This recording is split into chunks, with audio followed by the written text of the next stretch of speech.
નમસ્કાર મારા સનાતની પરિવાર આધ્યાત્મની દુનિયામાં આપ સર્વેનું ખૂબ ખૂબ સ્વાગત છે। યોગેશ્વર શ્રી કૃષ્ણ શ્રી કૃષ્ણની કથાઓનો સાંભળતા જ રહીએ એવું આપણને હંમેશા લાગ્યા કરે। અને મિત્રો, એમાં આપણે આ રીતે થોડો સમય કાઢીએ અને ભગવાનનું ગાન કરીએ અને કથાઓ સાંભળીએ તો મિત્રો ખૂબ આસાન થઈ જાય છે, કેમ કે આજની ભાગદોડ ભરી જિંદગી છે અને આમાં વધારે સમય કોઈ પાસે રહેતો નથી।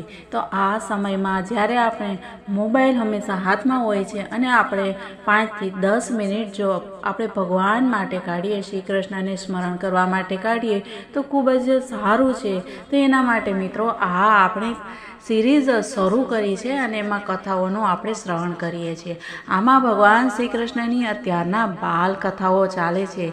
મથુરા જશે ત્યાર પછી ભગવાન શ્રી કૃષ્ણની જીવનની આગળની કથાઓ આવશે। તો મિત્રો, અત્યારે આપણે જે વાત કરી રહ્યા છીએ એમાં આપણે આગળ વધીએ, પરંતુ એ પહેલાં આપ જો આ ચેનલ પર એટલે કે સ્પિરિચ્યુઅલ વર્લ્ડ આધ્યાત્મિક ચેનલ પર નવા હો તો ચેનલને સબસ્ક્રાઈબ કરી લો, સાથે સાથે બેલ આઇકનને પ્રેસ કરવાનું બિલકુલ ના ભૂલતા અને વિડીયો પસંદ આવે તો લાઈક અને શેર પણ કરી દેજો।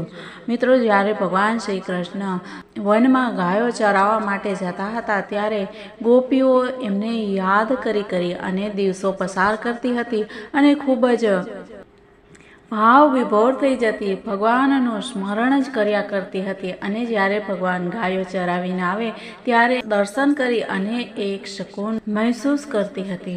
તો આવી રીતે દિવસો પસાર થઈ રહ્યા હતા। એવામાં એક વખત શ્રી કૃષ્ણ વ્રજમાં પ્રવેશ કરી રહ્યા હતા અને ત્યાં આનંદ ઉત્સવની ધૂમ મચેલી હતી। તે જ સમયે અરિષ્ટાસુર નામનો એક દૈત્ય બળદનું રૂપ ધારણ કરી અને આવ્યો। તેની ખાંદ અને કાયા ખૂબ મોટી હતી। તે પોતાની ખરીઓની એટલી જોરથી પછાડતો હતો કે તેનાથી ધરતી ધ્રુજી રહી હતી। તે ભયંકર રીતે બરાડતો, પૂંછડું ઊંચું કરી અને શિંગડાની અણીઓથી કોટ કાંગરા દિવાલોને અને ખેતરની પહાડોને તોડી નાખતો હતો। રસ્તામાં વારંવાર એ આમથી તેમ ફરતો અને આંખો ફાડી અને દોડ્યા કરતો હતો। ત્યારે સુખદેવ મહારાજ કહે છે કે તેના ક્રૂર અને કઠોર બરાડવાથી, ગર્જનાથી ભયભીત થઈ અને સ્ત્રીઓના અને ગાયોના ગર્ભ અકાળે સ્રવી જતા હતા। વધારે તો સુખ, પરંતુ તેની ખાંદને પર્વત સમજી અને વાદળો તેના પર બેસી જતા હતા।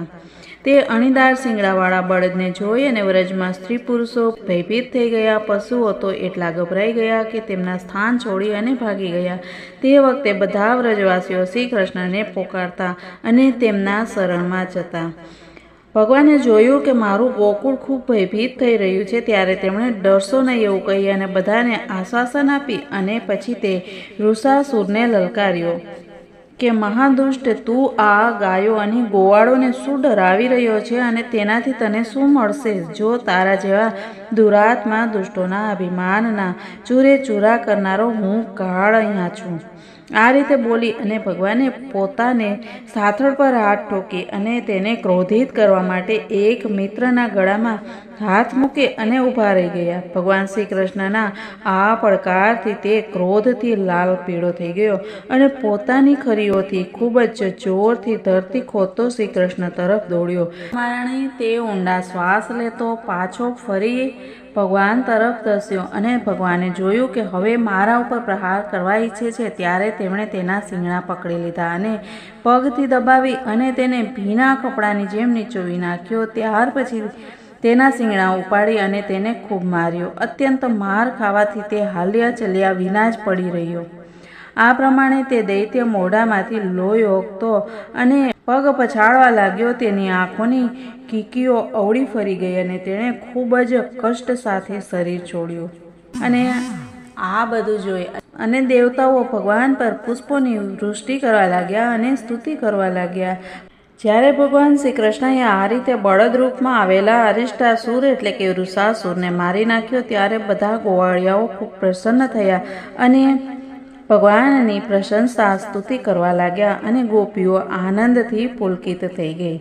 પરંતુ ભગવાનની લીલા ખૂબ જ અદ્ભુત છે. જ્યારે તેમણે અરિષ્ટાસુરને મારી નાખ્યો ત્યારે ભગવાનમય નારદજી કે જેઓ લોકોને ખૂબ જ જલ્દીથી ભગવાનના દર્શન કરાવતા રહે છે, એ કંસ પાસે આવ્યો અને તેણે કહ્યું કે કંસ, જે કન્યા તમારા હાથમાંથી છૂટી અને આકાશમાં ચાલી ગઈ હતી એ તો યશોદાની પુત્રી હતી, અને વ્રજમાં જે શ્રી કૃષ્ણ છે તે દેવકીના પુત્ર છે, ત્યાં જે બલરામ છે તે રોહિણીના પુત્ર છે. વાસુદેવજીએ તમારાથી ડરી અને પોતાના મિત્ર નંદ પાસે તે 2 પુત્રોને મૂકી દીધા છે.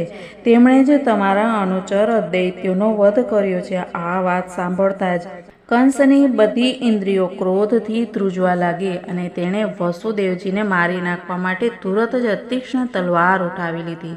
જ્યારે કંસને એ ખબર પડી ગઈ કે વસુદેવજીના પુત્રો જ મારા મૃત્યુનું કારણ છે, ત્યારે તેણે દેવકી અને વસુદેવ બંનેને સાંકળથી બાંધી અને ફરી જેલમાં પૂરી દીધા. જ્યારે દેવર્ષિ નારદજી ચાલ્યા ગયા ત્યારે કંસે કેસીને બોલાવ્યો અને કહ્યું કે તું વ્રજમાં જઈ અને બલરામ અને કૃષ્ણને મારી નાખ.